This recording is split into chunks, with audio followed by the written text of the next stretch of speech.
February 10th. This meeting is being held in person. It can also be viewed on local cable channel 1303 or on the internet by accessing bucksportmaine.gov, selecting agendas and minutes, and choosing this meeting, clicking on the video button next to the meeting. Questions or comments may be submitted prior to or during the meeting by emailing rich.rotella@bucksportmaine.gov or during the meeting by calling 307-8030. Roll call. Mark Eastman. Here. Steve Bishop is absent. Paul Rabs. Here. Josh Tripp. Here. Dick Peterson. Here. Larry Wall. Here. Joe Devanzo. Yep. Ron Russell. Here. And John Paul Lalonde. Here. Our next step is to elect a chairperson. Make a motion to elect Mark Eastman as chair. Second.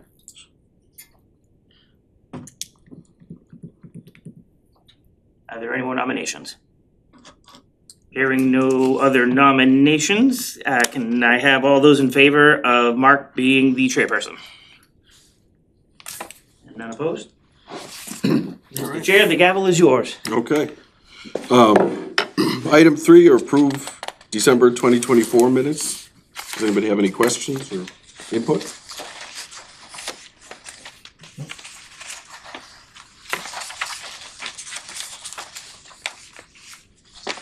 Take a motion. if you don't mind. Make a motion to accept. Motion to accept. Second. Okay. All those in favor? And item 4, updates regarding the following properties, starting with 27 Main Street. So Luke and I spoke to the engineer on the project because I had a hard time getting through to statewide property management. The engineer said that statewide was still dealing with the owner of 12 Buck Street to resolve the sewer water line issue. On Friday, I received a call from statewide and Pat Kane. And Pat said they have every intention to build out the project, but they are still working to resolve the sewer water line issue with the property owner at 12 Buck Street, and that has been going on. They are now on their 4th month of the, now we're in February, so now we're on to the 5th month of trying to negotiate out with Hugh Reynolds, who owns that property. So would they be responsible for, They want to do it for them. They just have to, so it's probably gonna be springtime then before that's, yeah. Is that the house that's being supposedly being repaired, 12 Buck Street? no, that's the one, it sits down low closest to that 27 Main, it's that one that sits right there. What's the issue? It's the double house, the one in front and the one in behind. Yeah, the one in back goes down to Main Street, water and sewer comes down to Main Street. So they wanna get it into Buck, right? Yeah, so the issue is the water and sewer line run straight through the property. So with the old configuration, there were 5 apartment buildings on that property. And it ran up beyond that telephone pole to the right of that telephone pole up to 12 Buck Street. I'm not sure why it didn't come through like 10 Buck Street right off of Buck, but for some reason that one service goes up to that house. They both used to be owned by Richard Tobias. It was the same owner. I have no idea why they were on separate lines. And statewide is gonna do it. They wanna do it, but they have to get the approval of the owner. And I've tried to reach out to Hugh and I've been struggling as well, so. Could have been built at different time. They were rental, cause I was, many years ago, the house next to it, between that and Two Rivers owned the house, the apartment Yeah. house there. And I was going to the other house, I was buying that house and my line that line didn't go down. So I'm wondering, Yeah, it could have been added later or something. well, yeah, I was just trying to figure out why, the thinking like that. They could be connected somehow, rather than do another.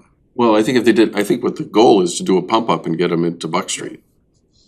Get rid of the line, is that not? Exactly, yeah, put it on. They're trying, yeah, they wanna resolve the issue. They're actively, and they've tried through the engineer, through themselves, and So they're not trying to back out of the deal, they're trying to resolve the issue. they're just trying to resolve that issue, and it's like, it's been a standstill.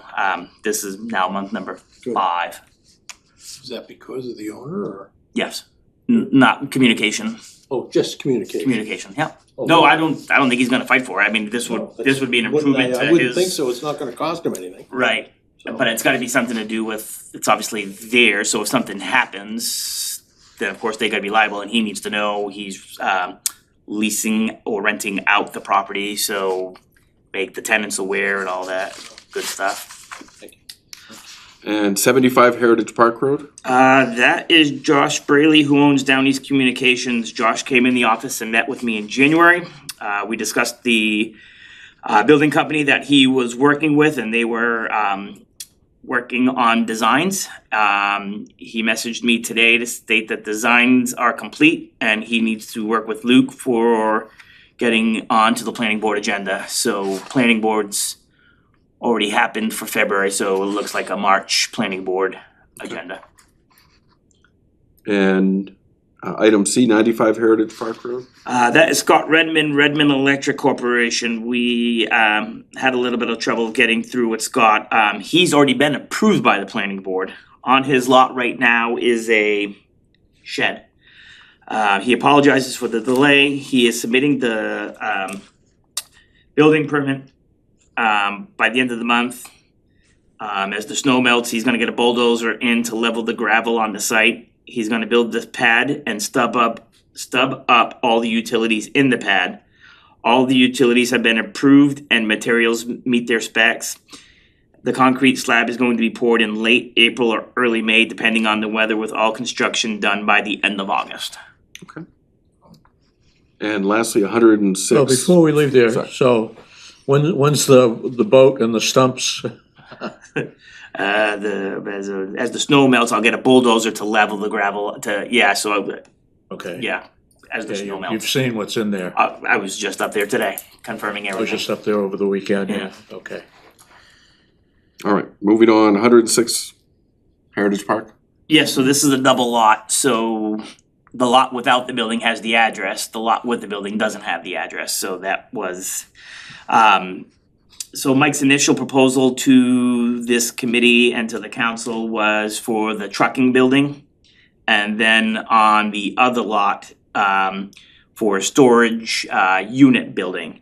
And Mike has every intention of doing the storage building, but he wanted to know if instead of doing the storage building where the place in Orland just built one and is having a second building going up, if it would be okay for him to add another building to support his trucking business on that property, or if the committee wanted him to stay with the storage building. And that building obviously has not been planned because of the not being there, so that has not gone to the planning board yet. So his current building on 106 Heritage Park is just been completed. Any? Are we giving input now, or you just? No, I would like the input so I can get it to him so he can get that all designed up and everything. So the property is such, and you were just up there, it takes a wide bend for his large trucks to get into that building, but he can have it built, so if it's a second building for his trucking company, it would store aggregate. And if it's, so he can angle that a certain way so that the trucks can maneuver in and out and access the building. If it's the approved plan by this committee and the council, which is the storage unit building, he would obviously have to orientate it a different way, but it's all doable. What company was that? That's, It's, Mike Hawes. Mike Hawes, Blue Partners LLC. So in that building is 2 bays for trucks, an office for him, an office for Andy Silvernail from International. five Silver. Gosh, I'm forgetting the name of Andy's business up here in Maine. So there's a couple offices, a mezzanine with a pickleball court, and some bathrooms and stuff in the building. So like I said, it just finished. It came out fantastic. Nice waiting room and everything. Input on his proposed use or second use? There will be a building for there will be a building. Yes, he just wants, so the storage unit's gonna come with no employee. The aggregate, you could say, would be a retention or possible, he didn't say that he would, but retention or possible additional employment. But the initial request and approval was for a storage building, storage unit building. Yeah, gotcha, okay. And that's, yeah, so if I could just let Mike know which way the committee would prefer him to go, that would be great. How many employees are located up there now? Or 8. Yeah. Yeah, they lost one, but they've replaced that one, so. He's got 8 employees up there with the trucks and in the office. Andy's more of a seasonal. So, It's the pleasure of the committee. What'd you say? Just looking, for recommendation for, Rich is looking for recommendation one way or the other, whether we hold them to do a storage unit building or, allow some leeway so he can do a building to support his existing business. How about if we let Rich talk a little bit more? Just, we can see everyone here is ready to give a motion, I think. Give a little bit more in-depth on the truck getting in and out. So he needs, to be more practical, another opportunity to get into the facility? no, so what he did first was he built both lots up at the same time. Yes.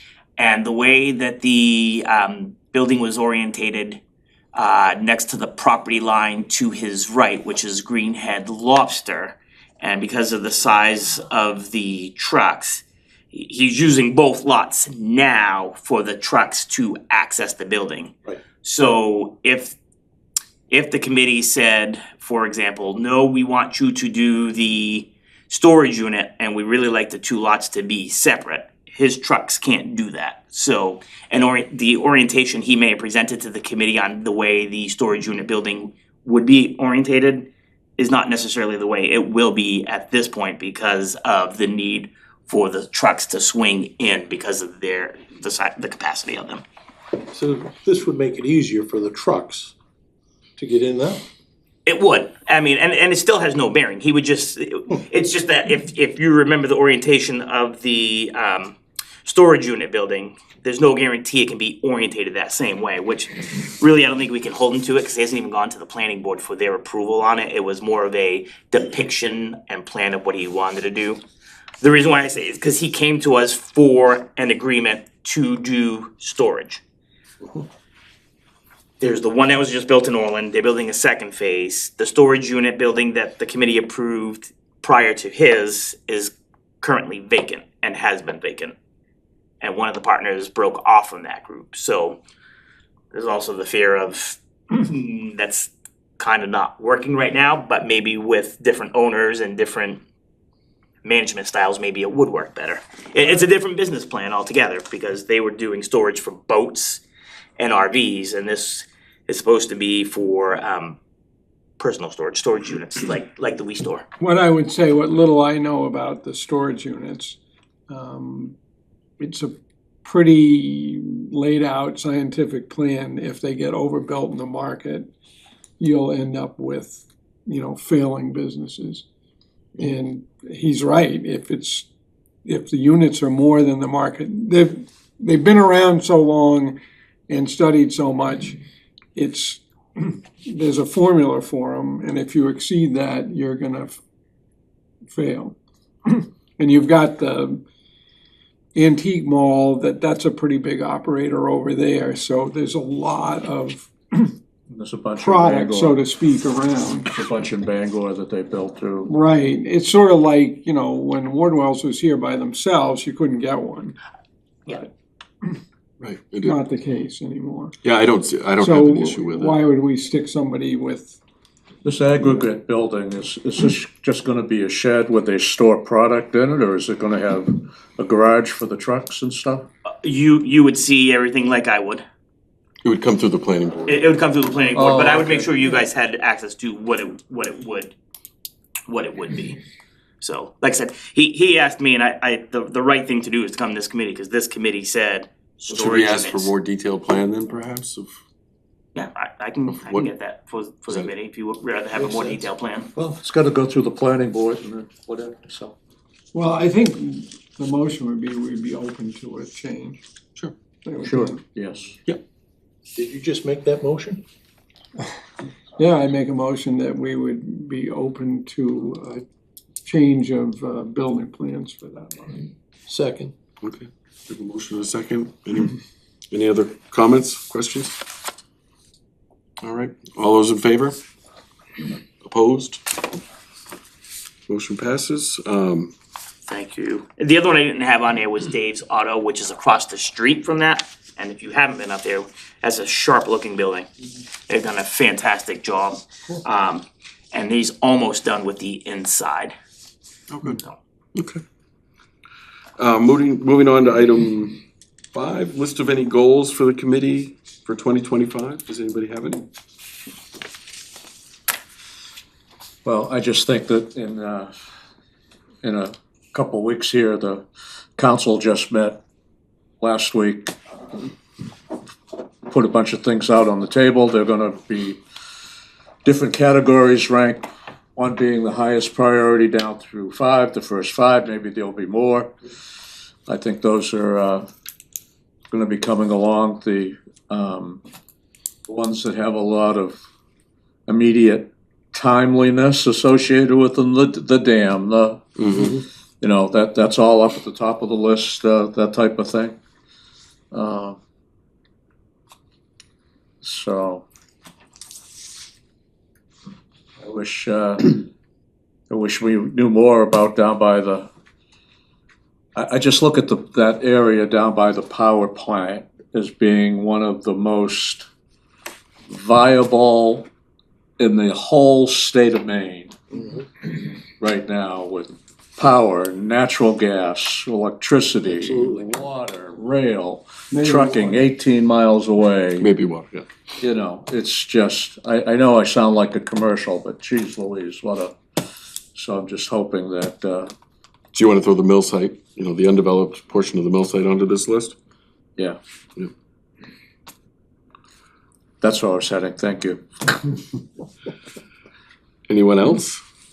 Well, it seems to me that a goal for some kind of innovative program to sort of promote retail businesses in downtown might be appropriate goal, since there's, as far as, according to Andy, there's only one left. So It is sparse, yeah. it's pretty sad. It's a few restaurants and boom, and service providers. Yep. The church, forgot about that. Right, it speaks to an ordinance. Adding on to that, because I have made some things, thinking on my own. It would be nice to know what everybody's concept is for the town of Bucksport. What type of town do we want, how do we want it to look in the future, who we want to serve? Is it for the people living here, we're trying to get tourists, we're doing this, everybody's do we want have a specific look to the town? And that's what we're gonna be working for. And I don't mean this artificial look, I mean, a playhouse, anything which we think would, get people to come into town. You said you want businesses to come to town and spend money within the town. I mean, many of the people who live in the upper part of Bucksport go to Wilson Street. There's Walmart and Marsden, they don't come down here. What about the people that are, how do we get the people engaged within the town? If people are engaged, then businesses tend to follow that. Maybe we could all think about it, and maybe next meeting or some meeting, this a person just tells what their views are for the town, for the future. I don't know if it would help, but it may. Well, I think we did a lot of that with, it's getting up there in years, but Heart and Soul, that was kind of that charge, And there was some information that came out of that from citizens. Right, John Paul? Yeah, we really have,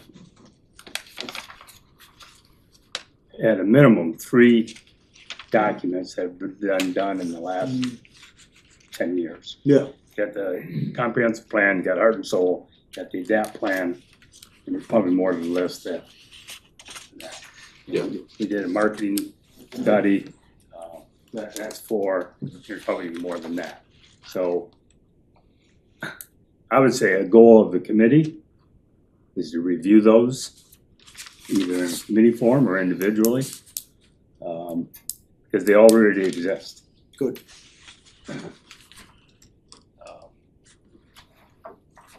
And I think they address exactly what we were talking about. Yeah, because I distinctly remember, there was that meeting at the Ari Center going, I don't know, 8 years ago, and the fishermen were going to put a theater group along the waterway there for us, but none of that's even being talked or mentioned. It's never gonna get done, I realize that, but, you know, and Brew is talking about doing the same thing on the waterway. And they're doing their walkway and expanding it more. Just, the concept of what we want the town to look like. Maybe we can find something, you know? Well, Joe, one of the things I know that we're doing now is we're gonna have permanent piers, if I'm not mistaken, that are gonna be built coming up, which is gonna give a different look down there on the waterfront. And it's year round, if I'm not mistaken, on those piers. So, how many more boats will we be able to have here in the summertime? So the dock would be expanded by 85 feet. So if there's a cruise ship there or not, that could change that number, but there will be 10 slips on the backside that can hold 2 boats each, so an additional 20 boats. Cause currently what we can get on the backside is a dinghy. And towards the back end of the current 315-foot dock, that's where the 2 tour boats sit, because they don't have very much draft. So if you take out those 2, an additional 18 on the backside, and then an additional 85 feet on the front side. The dock will also be going out into deeper water, which is why we can utilize that backside. So the draft would be a lot deeper. I just think it's gonna start to change how the view for folks in the summertime coming up here. And love to see even more boats in those slips, have them full. Right. Okay, now how do we take care of those folks though, that are in those slips? Because, and I see Larry over there going nodding, you know, like, oh yeah, you know, because again, Business. the businesses we talked about in the retail or restaurants, a lot of times, you know, you come up here on a Sunday, it's dead. So, you know, how do you get past that point? And the only way you get past it is to show the demand, that there really is demand. Somebody will fill the slot somewhere. Don't know where it'll be, but I think it's nice that we're gonna increase that. I'm not sure about our downtown improvements, whether we still have a grant for that or not, do we? Well, I have a meeting at 8:30 tomorrow morning. Chief Gagan, myself, the Public Works Director, Lanfer, Luke Cavelli and Jake Brand, we're meeting with the DOT for the project engineering phase. So that meeting starts tomorrow. But we pay for the engineering phase, right? This is the next phase, so this would be construction, I think I said project, construction engineering phase. So who, is that part of the grant? That's part of the 10%, right? So initially they said it was gonna be a 50-50 split, and we said that's not what we discussed and whatnot, and then the DOT came back and said, you're right, it's the part of the 90-10, so it's part of the 90-10 figure, correct? It's the first part you have to do before you can construct, you have to have. So we still are putting money up front before we get any other money. We're having this meeting tomorrow to discuss all that, Okay, yes, and see what comes out of it. and we'll see what comes out of it, correct? okay. Because we don't know what the current administration is doing with those projects. So, yes. We're talking about Main Street with the sidewalks and all of that. Would Whether is there will correct. be any funding, be great. I mean, the question is gonna be funding. The question's gonna be funding, yes. We know we can do our end, our voters already approved it. It's if the federal government's going to continue with infrastructure or not. And I guess one I'd add to this list would be, again, Maine Maritime Academy, and trying to get some sense from them if they're gonna, you know, do more than they're presently doing. Cause that would help the business district if, It would. you know, I agree. a steady flow. Anyone else? Maybe we, okay, go ahead. Go along with what Ron said, you know, I think, and I know Rich, you work on this stuff every day, but we need to have a defined plan of trying to fill the Rosen building. And, you know, that's, to me, that's, you know, prime real estate in this town that could really change downtown image of something. I disagree.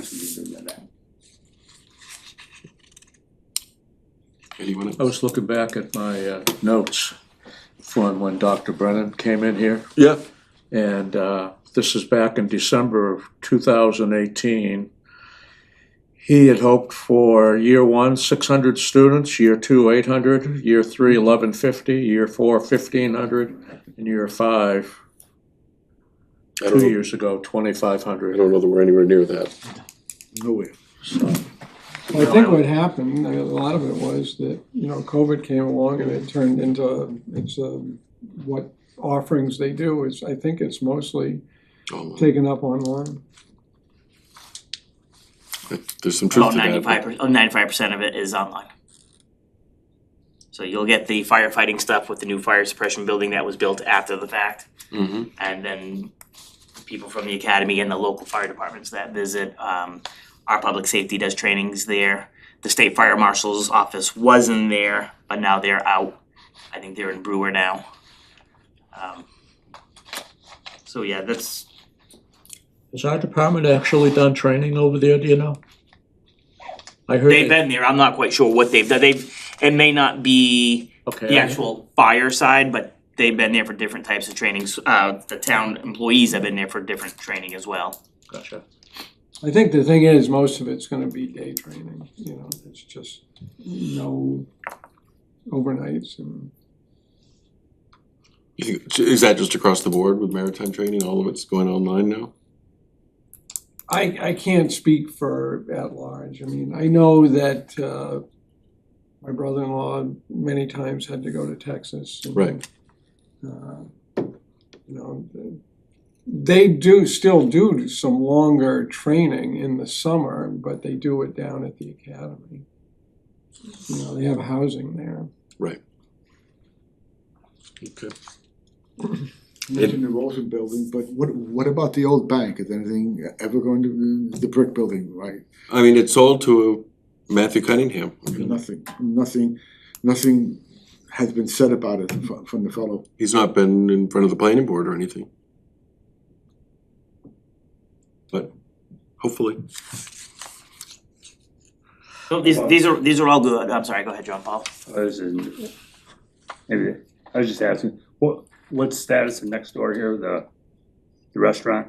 They're saying springtime is what I most recently saw. Yeah. They're putting signs up, but Yeah, so we know it used to be the town office building, it used to house the jail and then it housed the Chamber of Commerce, so it was never designed to be anything like that. So there's a lot of work that's had to go in. If you see the top of the roofs, the handling units have been done. And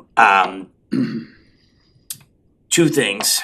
One, when the town had the chamber there, that was a town-owned building, and we put an asphalted ADA ramp to the building.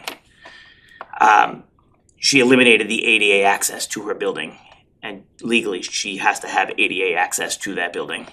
So Luke's trying to work with her contractors on remediating the situation, and he thought it was cleared up, but he being the contractor told the owner that it's not gonna work.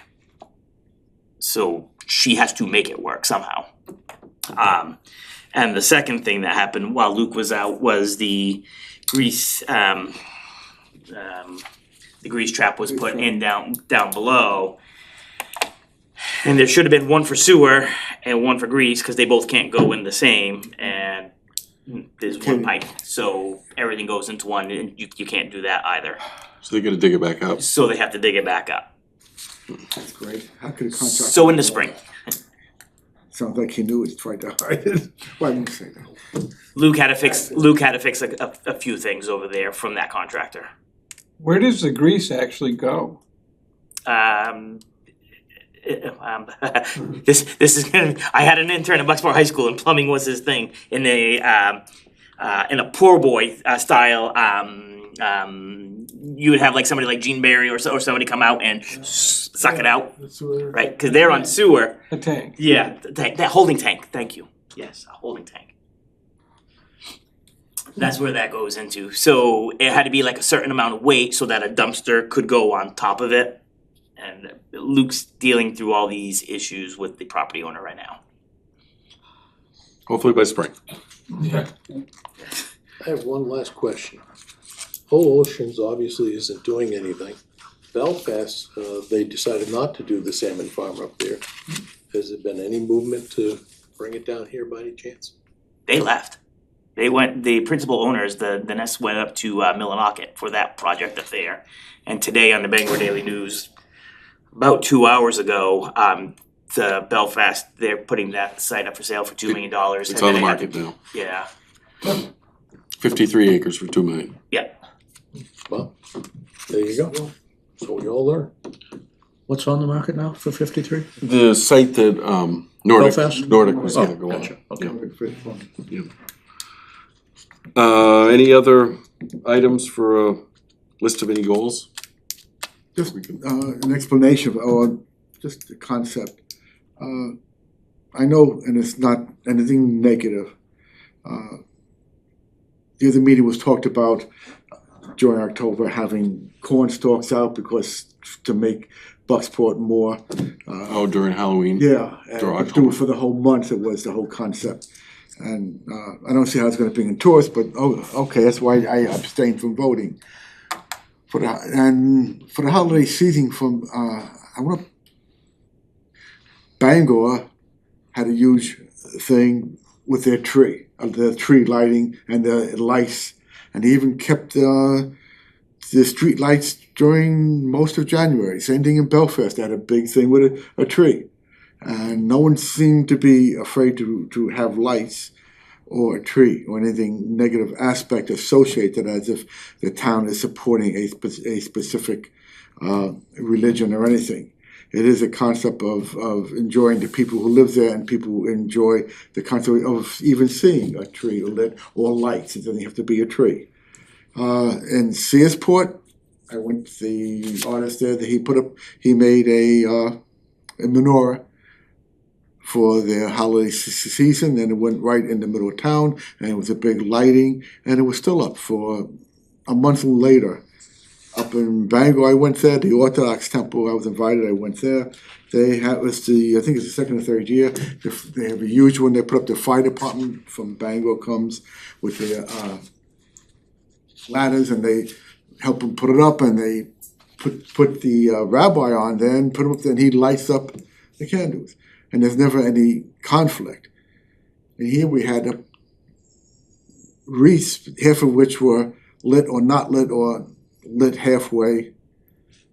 There was a crest and it wasn't even lit most of the time.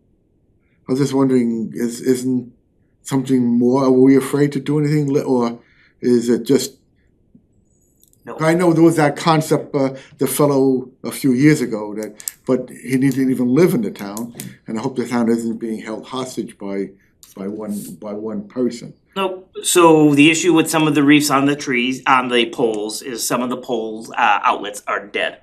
The town crew marked them for me. I know where they are. I'll hire an electrician, and when we have better weather, those will be fixed. Every year, there's a ton of money spent on lights fixing those reefs. So the town crew relights them. They've come up with a better, more cost-effective way of doing that, so they'll look better. The Christmas trees, I had the town crew purchase 3 Christmas trees for us. The one at the light was lit.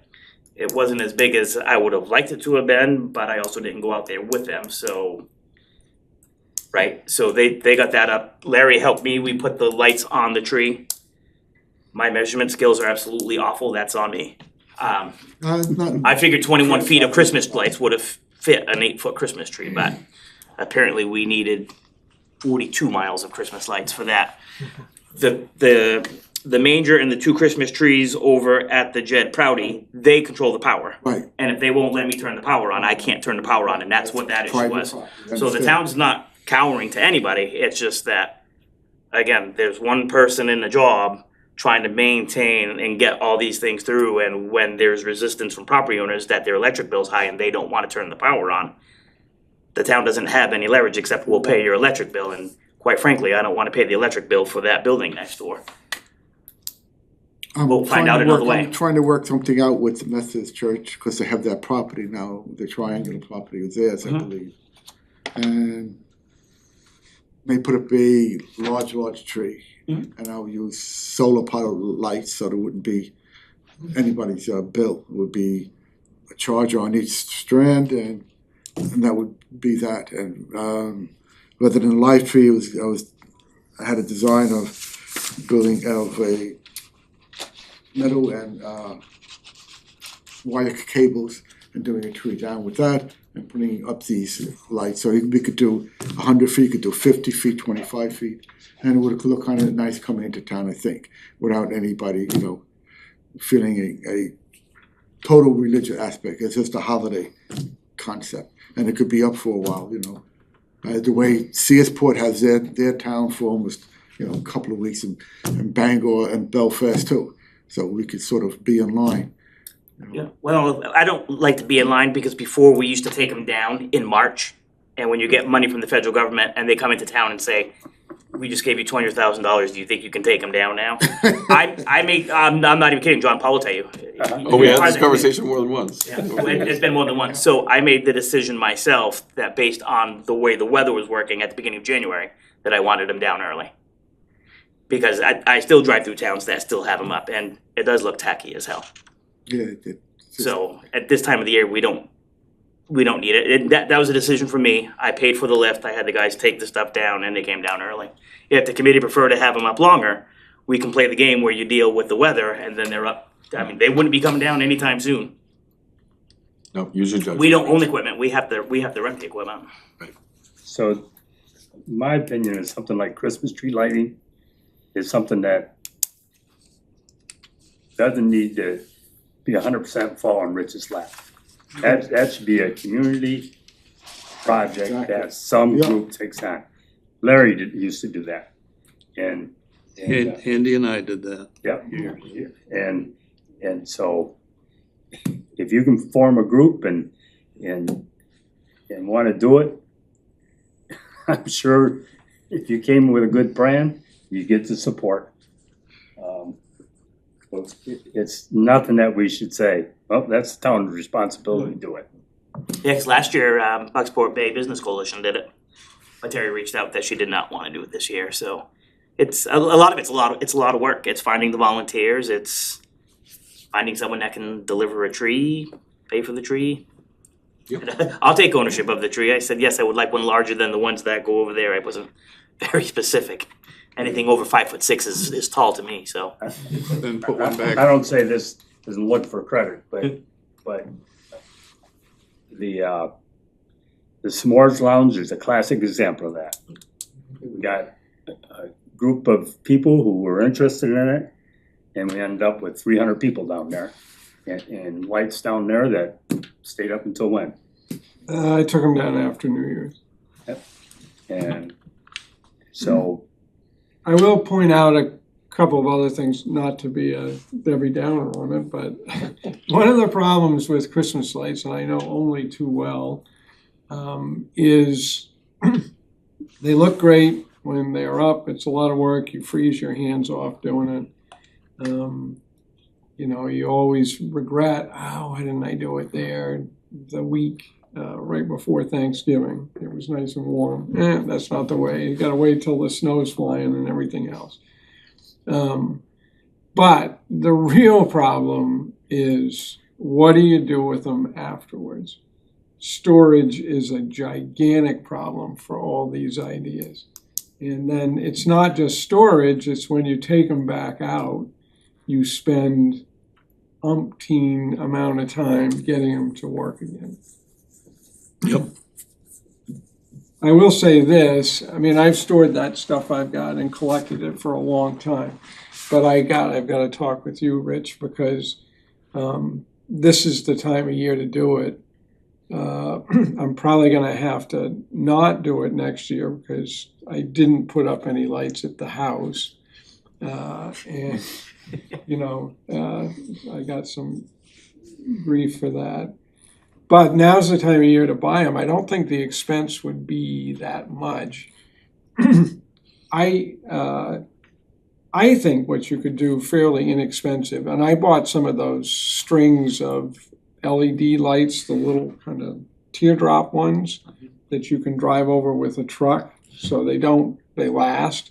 And we proved this year, because all those lights that are strung back and forth, they say you can put 10 strings together, but I suspect you can put more like 20 or 30.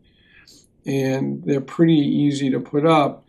You could probably loop them along the path, the Riverwalk, for quite a ways just between the light poles. And now would be the time to order them. And if you want to have some of those balls made, they're just wreath rings that are welded together. I'd be glad to make some up for the town. I mean, if you had a spare $500, I could set you all up with everything. And you can order the lights from a commercial place, because they're cheap and they last. So, and they're still not LEDs because they're really expensive. Would that come out of that $20,000 economic development fund? There's $15,005 in that account from now to June 30th. Wow. Yeah, so probably I'll show you where it can be had. Let me know, we'll find storage, because right now the Christmas lights from this season are still in the back of my car, because I don't have any storage here. You actually, if you put them in tubs and you roll them up with the plug out, it's pretty easy to test them. They don't take up that much storage. A few tubs and you can do it. I can help you with that. It's overflowing in the closet. I'm not even kidding. Put them in that storage building out in Heritage Park. Mike? I don't think we'd mind. Larry's got a lot of buildings. It might be a good ask for Tom Goodman. Oh, downstairs in his basement. Yeah, that's true. Larry's had his eye on it. He filled up the building I got from him. You know, I could put it upstairs in the marina building too. Oh, up in the attic space there? Yeah, There's a tub. forget about that. I don't like to go down there in January. I'll have that. I mean, Joe, that tree that you're talking about, the cabled tree, where would you put that? Where would I put it? Yeah. The intersection? I was talking to Pastor Pete Remick from the Methodist Church on that triangular property between their church and the Seaboard Credit Union. I think that was donated to his church because the guy doesn't want to pay taxes on it anymore. So I had suggested to him that concept, you know, something, people coming into the town, just something so that our town doesn't look dead, and Searsport and Belfast and Bucks and Bangor, everybody's doing so. Ellsworth has all wreaths up or whatever, and they keep them up long. Doesn't have to be lights or wreaths, I'm not looking, but something maybe to enliven the town or to get the spirit of the people to come into the town more. I don't know, maybe not, maybe it wouldn't work. But To go it may along look good with, at least. to go along with what Ron was talking about, stringing them along the waterfront, you could utilize Flag Point for something like you're talking about. Yes. We did that a few years There's a back. fellow on Now the River Road who has them. He has that huge house all the way in the back, and in the front he has all evergreens, and each one is lit. And I said, how does he? It's with solar powered. Each strand has a little solar power unit on it. So during all day it gets up its energy, and at night it's on. Go by saying it doesn't run any electric. So that's what So Joe, When I before we drive- go too far, Huh? I need your phone number so I can call you next year when we'll Uh-oh. freeze our hands off.